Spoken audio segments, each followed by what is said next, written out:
The gavel strikes like thunder, snapping through the murmurs of the chamber. "Order in the court," comes the command. Crisp, controlled, heavy with the weight of power. Cameras focus. Every head turns. And then from the bench, a voice that will freeze the nation.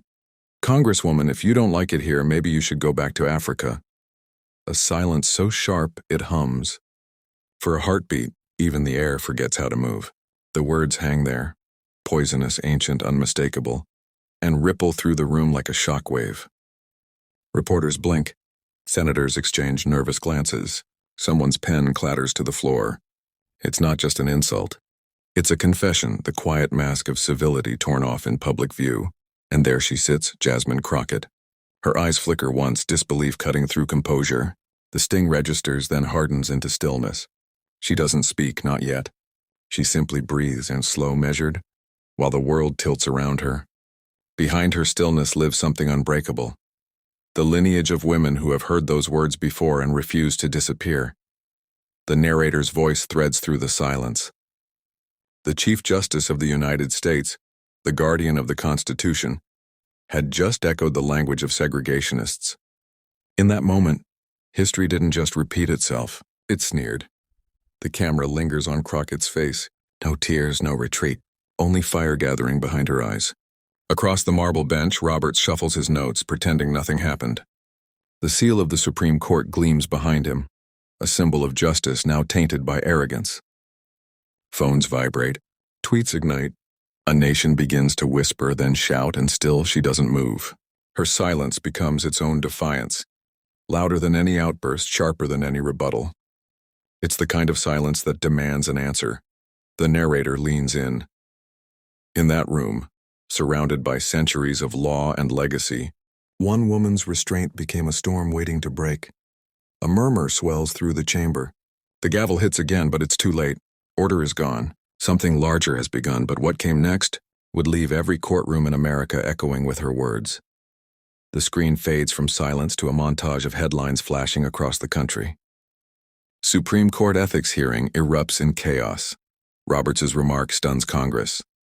Crockett vs. Roberts explodes online. The story has already left the courtroom. It's in every living room, every phone, every timeline.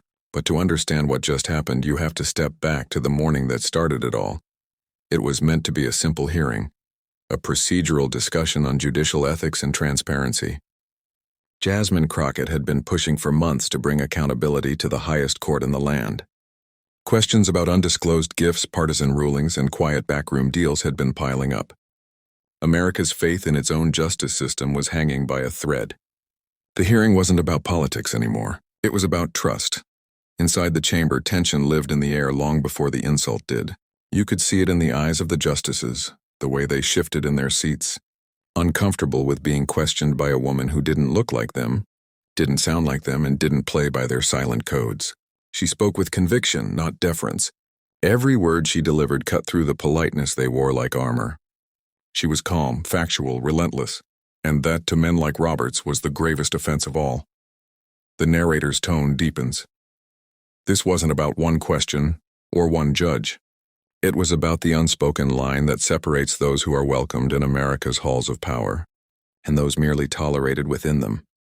Meanwhile, outside, millions were watching live.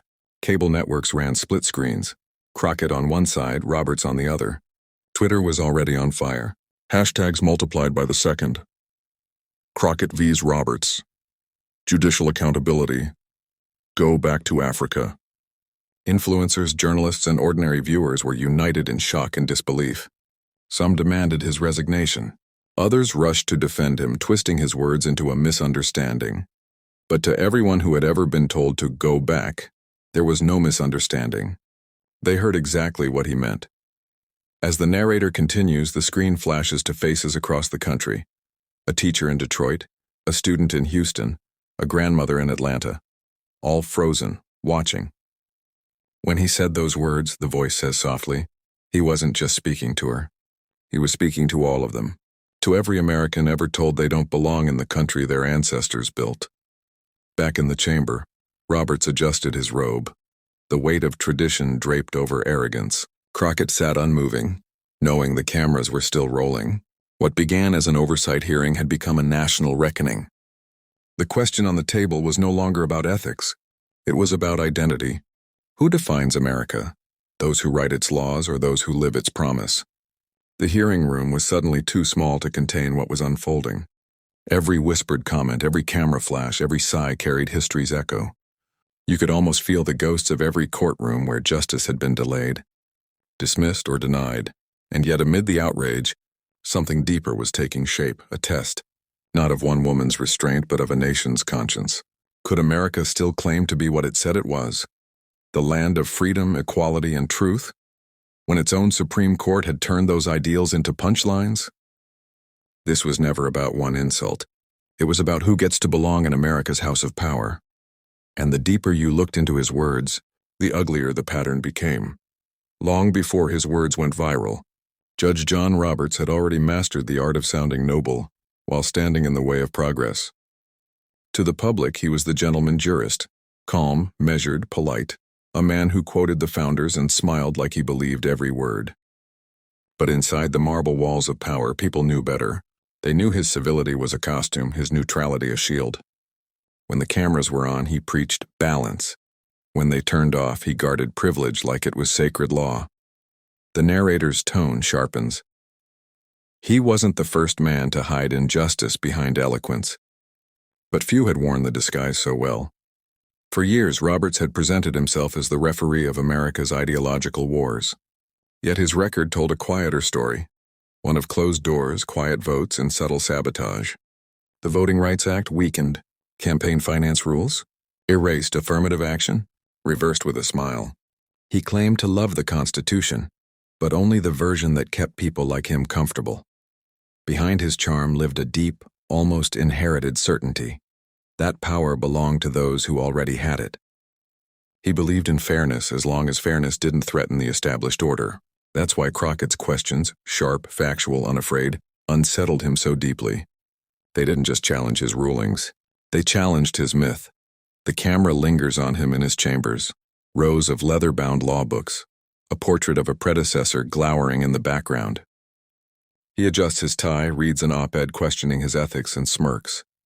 To him, the hearing was just another show. They'll forget by next week, he mutters to a clerk. They always do. His arrogance isn't loud. It's the quiet, institutional kind, the confidence of a man who's never faced consequences. The narrator breathes in frustration. He called it civility. The country called it control. And then, as if to prove the point, his office hums with the chatter of aides dismissing Crockett's rising profile. She's emotional, one says. Grandstanding, says another. Roberts chuckles. Let her make her little speeches, he replies. History will forget her name. The line drips with the comfort of men who mistake silence for victory, yet history has a way of hearing what arrogance ignores. While Roberts polished his image, the cracks in his legacy widened. Whispers of conflicts of interest surfaced again. Private jets, luxury vacations, unreported gifts. Each scandal chipped away at the myth of the untouchable judge. Still, he carried himself like marble personified, cold, unyielding, certain that appearances would protect him. The irony, of course, was that he had built his career on words, carefully chosen, legally precise, immaculately phrased. But words, when poisoned by bias, become the evidence themselves. Go Back to Africa wasn't a slip. It was a revelation, the truth finally leaking through the cracks of restraint. The mask had slipped, and for the first time, the world saw the man beneath the robe. The narrator's tone darkens. He'd spent decades lecturing the nation about dignity, while quietly stripping it from others. He believed in order but not justice, in control but not accountability. And when his authority was questioned by someone who embodied everything he dismissed, youth, color, conviction, his composure fractured. It's easy to mistake arrogance for strength. But arrogance doesn't endure, it rots. You can see it now in the footage. The twitch of his jaw, the forced stillness, the flicker of unease as the audience gasps. For the first time in his career, the room wasn't obeying him. They were watching him, almost pitying but not forgiving. There's a peculiar tragedy in power. It isolates you until the only voice you trust is your own. He'd built walls of marble around himself, forgetting that even marble erodes. As the nation debated his words, Roberts retreated into silence, certain the outrage would fade. But outside something had shifted. The world had seen what lay beneath the robe, and no press release or op-ed could bury it again. For all his intellect, he hadn't understood the era he lived in. This was the age of receipts. Of viral justice, of truth uncontained. His legacy, once carved in stone, now trembled on screens across the world. The camera pans out, from his desk, his polished shoes, his perfectly stacked papers, to the echo of his words reverberating online. A million voices rising in disbelief, disgust, and fury. But while they mocked from their pedestal, someone else was quietly preparing, before the glare of cameras, before the headlines and hashtags. Jasmine Crockett was just a girl from the South with too much fire for the small spaces she was told to fit into. Dallas summers baked the streets she grew up on, but the heat in her chest burned hotter. Her mother worked nights at the hospital, her father at the post office. Quiet people, proud people, the kind who measured success not by titles, but by dignity. They didn't talk about politics. They lived it. Bills paid late but paid anyway. Neighbors who looked out for one another when systems didn't. In that world, fairness wasn't theory, it was survival. From an early age, Jasmine saw what injustice looked like up close. Teachers who underestimated her, counselors who told her to tone it down, police who treated her brothers like suspects. But every dismissal, every slight only made her spine straighter. If you can't find a door, build one, her grandmother used to say. Jasmine didn't just build doors, she kicked a few open. Law school was a battlefield she entered armed with nothing but stubborn brilliance. She wasn't supposed to be there, and the room made sure she knew it. Side glances, whispered doubts, professors who mistook confidence for attitude. Yet every time she raised her hand, silence followed. Her questions cut to the bone, her logic unflinching. Even then, she had a gift. The ability to stay calm while dismantling entire arguments. When she passed the bar, she didn't take the easy route to a corporate firm. She went home, back to Texas, back to communities that couldn't afford lawyers but deserved justice. She defended the people no one else would touch. Teenagers facing trumped-up charges, mothers fighting eviction, workers exploited and discarded. Long nights in a tiny office, stacks of unpaid invoices, the hum of the city outside. That's where she learned that real power doesn't come from titles. It comes from persistence. Her rise into politics wasn't planned. It was demanded. After watching local officials turn pain into politics, she decided to step into the ring herself. She ran for office on a shoestring budget and grassroots fire, speaking to crowds that had long stopped believing anyone cared. They saw something different in her. Not a politician in a suit, but a woman who looked like them, spoke like them, and never forgot where she came from. The narrator leans closer, softening. Every generation produces one voice that refuses to echo. Hers didn't just refuse, it roared. And with that roar came resistance. She was called angry, divisive, radical. Every time she challenged power, the backlash grew sharper. Anonymous letters, hate-filled emails, cable pundits mocking her tone, her hair, her heritage. But Crockett understood something they didn't. When you stand for the truth, opposition isn't punishment, it's proof.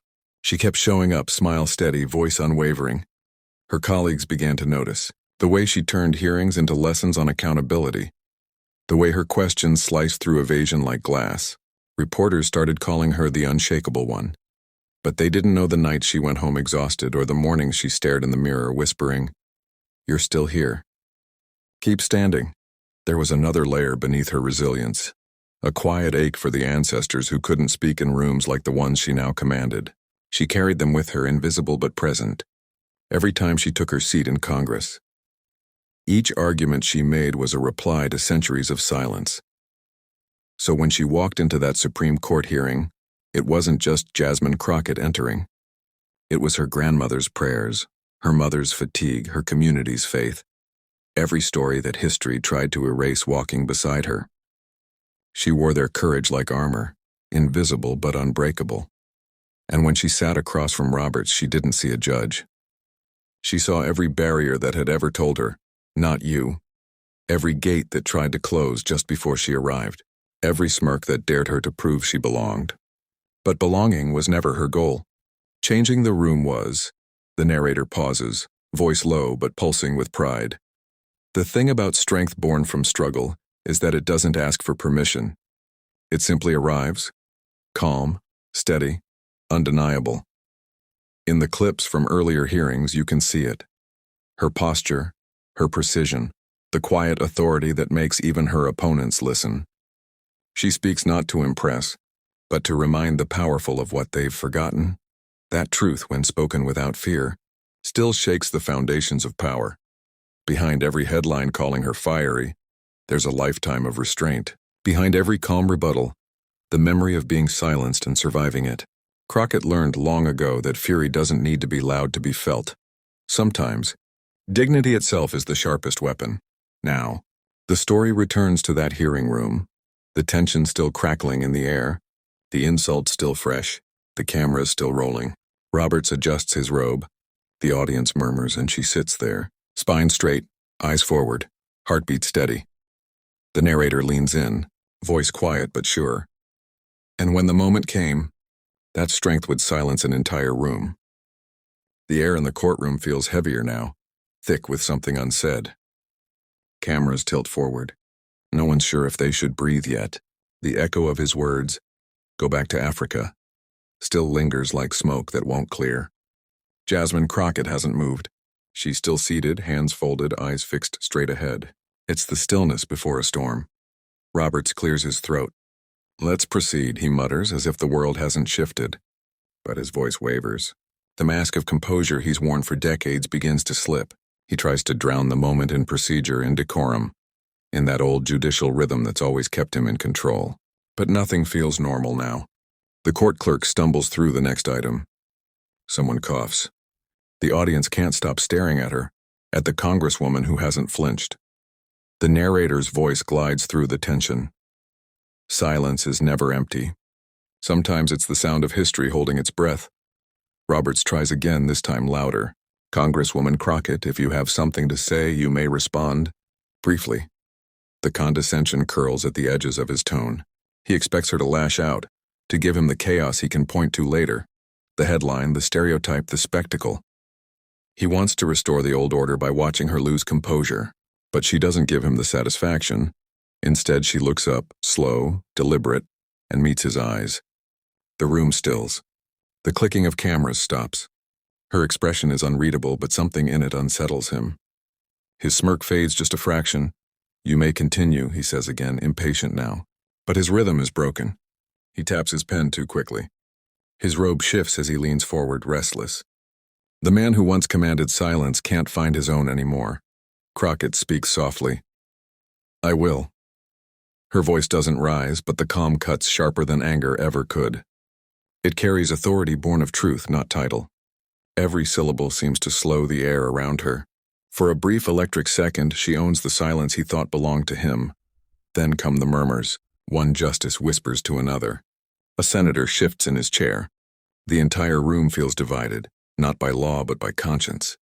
You can sense the unease in their posture, the discomfort in their stillness. They all heard it. They all know what he said. And now they wait to see how she'll respond. Roberts tries to reassert control. "Congresswoman," he says sharply, "this is a professional forum. Let's refrain from," but he stops mid-sentence. Something about her gaze freezes him. It's not defiance, it's disappointment. And that cuts deeper than outrage ever could.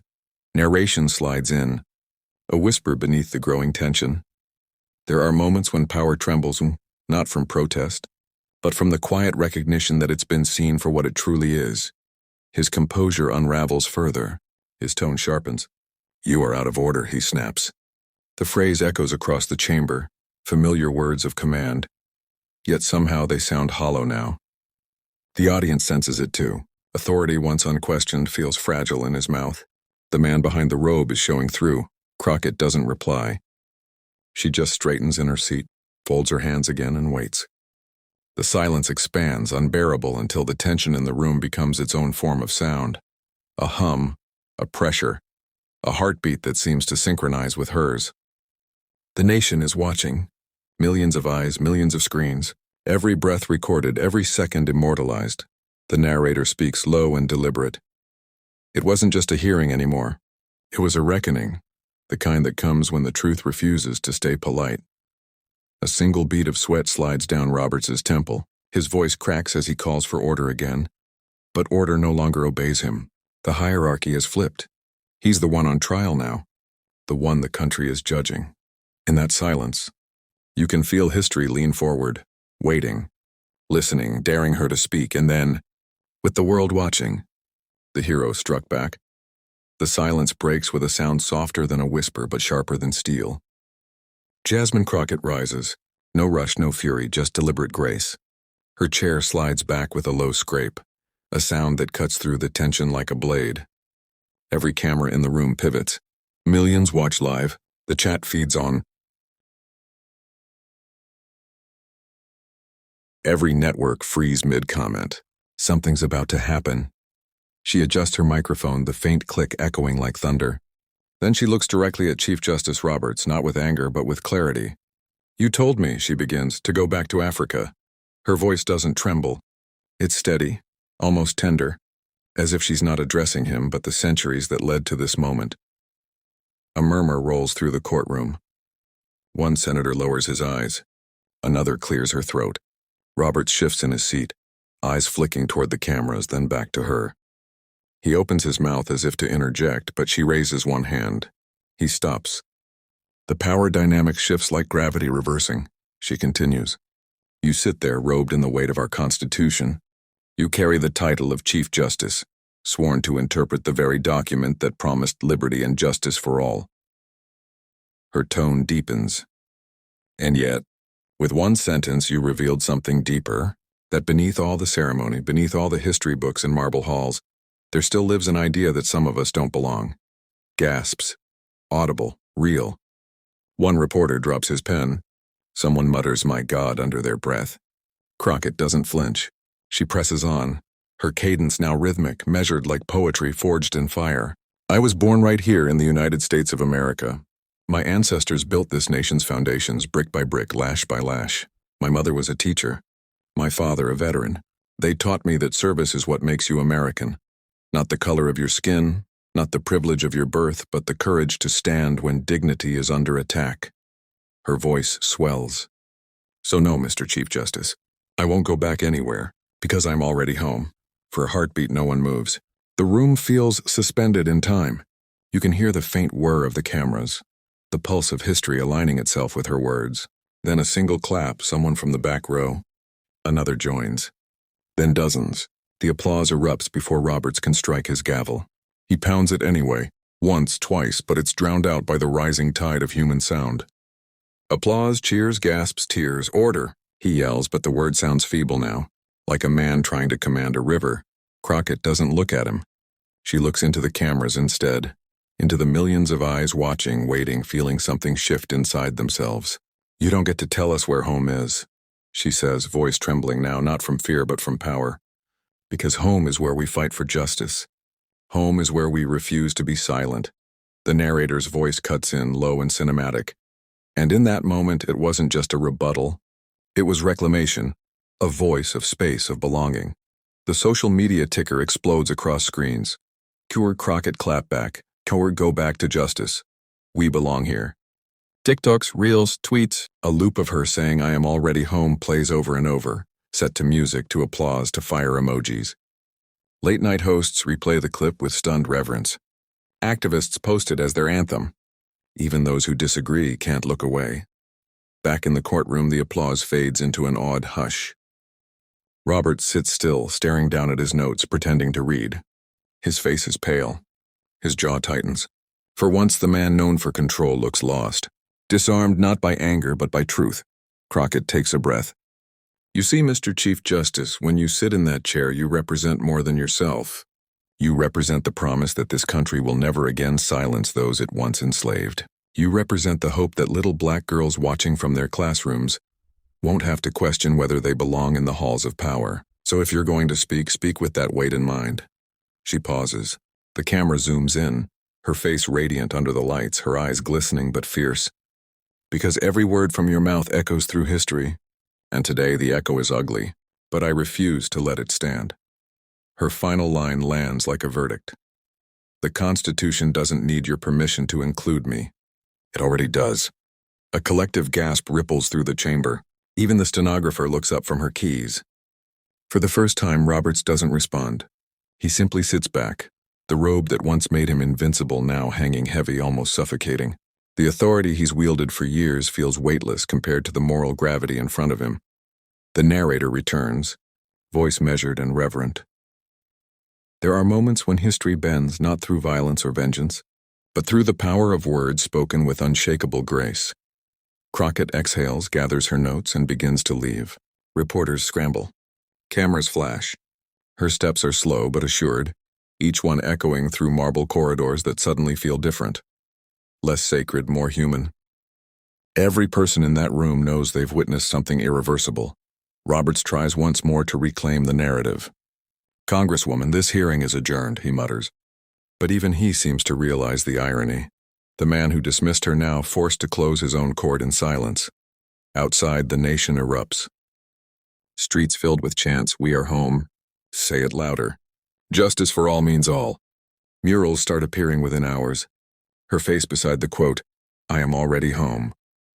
The narrator's tone swells into cinematic crescendo. From the marble halls of power to the smallest classrooms in the country, her words traveled, lighting fires where silence once lived. For one brief, unforgettable moment, dignity triumphed over arrogance. Inside the courtroom, Roberts remains seated long after everyone is gone. The cameras have stopped rolling, the applause has faded, but her words linger, etched in the air like scripture. He looks up at the American flag hanging above the bench and for the first time, seems unsure if it's still his to define. What followed next, the narrator whispers, sent shockwaves far beyond that room. The explosion didn't start in the courtroom, it started online. Seconds after Jasmine Crockett's words hit the air, the clip began its meteoric rise. The moment she said, "I am already home," was replayed on loop across every platform. Twitter, TikTok, YouTube. Her voice echoed through millions of screens like a rallying cry. The hashtags caught fire. Crockett Clapback. We belong here. Go back to justice. In less than an hour, they trended worldwide. Comment sections flooded with disbelief and pride. One tweet read, "This is what courage looks like." Another, "She didn't just answer hate, she redefined home." News networks scrambled to catch up. CNN cut from a live weather update to show the clip in full. MSNBC's evening host called it the most significant moral confrontation in modern judicial history. Even Fox News couldn't look away, though their analysts fumbled to spin it, calling Crockett's tone too emotional, which only fueled the backlash. By nightfall, the memes had taken over. One viral image showed Roberts's face captioned, "Order denied." Another featured Crockett with her head held high. The quote, "I am already home," superimposed in bold, white text like a poster from a revolution. The reaction wasn't just digital, it was deeply human. Across the country, classrooms replayed the moment for students. Teachers paused their lessons to talk about dignity, race, and courage. In barbershops, cafes, and church basements, people debated what had just happened, not whether it was right or wrong, but what it meant. The narrator's voice threads through the chaos. America was listening, perhaps truly listening, for the first time in a long while. On college campuses, students organized spontaneous rallies. Someone brought a Bluetooth speaker and played the speech on repeat. Signs appeared. "Already home." The new American dream. Protesters gathered outside the Supreme Court building, not in anger but in affirmation, chanting her words back into the marble that once excluded them. Celebrities joined in. Viola Davis tweeted, "Power, poise, purpose." Barack Obama reposted the clip with the caption, "Our democracy still depends on voices like this." Even musicians began sampling her words. Within 48 hours, a remix titled "Home" feat. Jasmine Crockett hit the top of Spotify's viral chart. Meanwhile, the man at the center of the storm remained silent. Roberts released no statement. His office offered no comment. But reporters camped outside the Supreme Court caught glimpses of him leaving through a side door, head lowered. The visual became its own symbol, power caught in retreat. Yet the shockwaves weren't just about humiliation or triumph. They carried something deeper, a cultural correction, a reclaiming of narrative. Crockett wasn't merely a congresswoman anymore. She had become a mirror. Every American watching was forced to ask, who really belongs here? The narrator leans in, voice solemn. It wasn't just her courage that struck people. It was her calm, her refusal to shout even when shouted at. In that calm, people saw themselves not as victims of history but as authors of its next chapter. Editorials flooded in. The New York Times headline read, "A New American Voice Finds Its Place." The Guardian called her the conscience of a fractured democracy. Even conservative think pieces admitted the optics were devastating.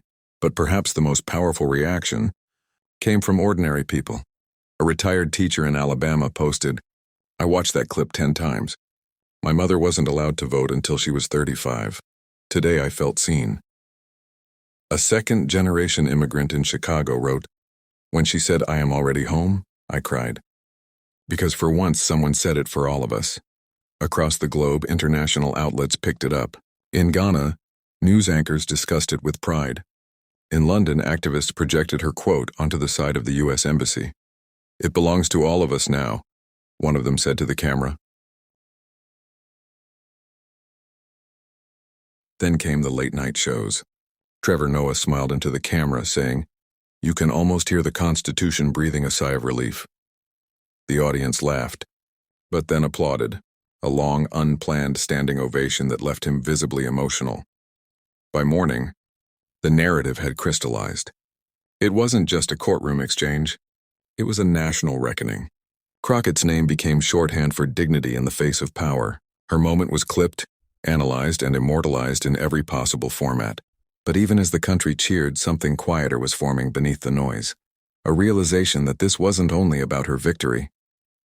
It was about the soul of the system she had confronted. The narrator's tone softens. Every revolution begins with a sentence. And in that single declaration, "I am already home," Jasmine Crockett had reminded the nation that belonging is not granted by power, but reclaimed by courage. The viral wave began to settle, but its imprint remained. Parents told their children about her. Teachers quoted her during civics lessons. The speech was etched into the congressional record, destined to be studied for generations. And somewhere in the quiet aftermath, beyond the memes, the music, the headlines, America began to shift, just slightly, toward its better self. But beyond the noise, the narrator concludes, a deeper lesson began to emerge.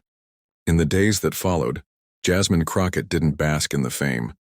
She didn't hold press conferences or grandstand on cable news. Instead, she returned to work, same office, same staff, same quiet conviction. When reporters asked if she felt vindicated, she simply said, "I feel responsible." Because for her, this was never about winning an argument. It was about reminding a nation what it claims to stand for. The narrator's tone softens, almost reverent. Justice isn't a soundbite. It's a posture. And dignity isn't given, it's lived. Crockett's words began to ripple through places far from Washington. In schools where students once whispered about being too different, teachers replayed her speech to remind them they belonged. In immigrant households, parents pointed to her and said, "See, this is what it means to stand tall." And in communities long told to stay quiet, there was a new kind of whisper, one that sounded like belief. Crockett herself later said in an interview, "It wasn't just about me. It was about every person who's ever been told they don't belong in their own country, their own job, their own dream. I just said what they've been carrying in silence," the narrator continues. And that's what made it powerful. Because when one voice dares to rise, it gives permission for others to do the same. Her confrontation with Roberts had been broadcast as a scandal. But history reframed it as something sacred. Not a breakdown of decorum, but a breakthrough of truth. She didn't destroy the system. She reminded it of its soul. In one clip that went viral weeks later, Crockett stood before a group of high school students. Her tone was warm, almost maternal. "You belong in every room you walk into," she told them. "And if anyone makes you question that, remember, you don't have to shout. You just have to stand." The students rose in applause, and for a moment, you could see in their faces the spark she'd reignited. The narrator's voice returns, measured and hopeful. In a world addicted to outrage, her calm became revolutionary. In a time when power shouted, her silence had spoken louder. Even Roberts, in his own way, seemed changed. Weeks later, he released a carefully worded statement about the importance of maintaining respect in public discourse. It was brief, sterile, and yet between the lines, there was something that hadn't been there before. Hesitation, reflection, perhaps even humility. The country had moved on to its next controversy, but Crockett's words remained. They were quoted in sermons, printed on protest signs, and stitched into the cultural memory of a generation that refused to be erased. The narrator slows, voice low and steady. Maybe that's how justice really moves, not through grand gestures or sudden victories, but through moments that teach us how to see each other again. In her next speech to Congress, Crockett ended with a line that would become iconic. "The measure of a nation isn't how loud it shouts its greatness," she said. "It's how gently it protects the dignity of those it once tried to silence." The chamber stood. Even some of her former critics applauded, not because they agreed with her politics, but because they recognized her humanity, and in that moment, their own. The narrator's tone rises with cinematic grace. For a brief instant, the noise of division quieted. What replaced it wasn't agreement, but understanding, the first fragile step toward healing. In living rooms across the country, families watched her speak and felt something familiar yet long forgotten. Hope, the kind that doesn't come from leaders but from people who refuse to stop believing that words still matter. Because in the end, this was never just about one person. The story of Jasmine Crockett isn't just about one courtroom or one insult. It's about what we choose to do when the powerful forget their own promises. It's about the courage to speak when silence feels safer, to stand when the world tells you to shrink. Because truth, no matter how inconvenient, will always outlast arrogance. And courage, real courage, isn't loud or reckless. It's steady. It's the kind that stands its ground, even when the room turns against you. Crockett reminded America of something simple but sacred. That belonging is not a gift handed down by authority.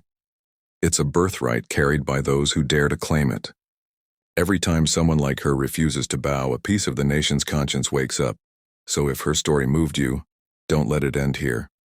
Share it, talk about it, carry it into your own circles, your classrooms, your workplaces, because this isn't just a moment to admire. It's a mirror to step into. The fight for dignity doesn't happen once in a courtroom. It happens every day wherever injustice hides behind respectability. Stand up for someone who's being silenced. Vote like your values matter. Believe that your voice still has power, because it does. The narrator's tone deepens, a final heartbeat of conviction. History doesn't remember the comfortable. It remembers the courageous, so subscribe, stay loud, and stay awake. Because silence may be easy, but dignity is eternal.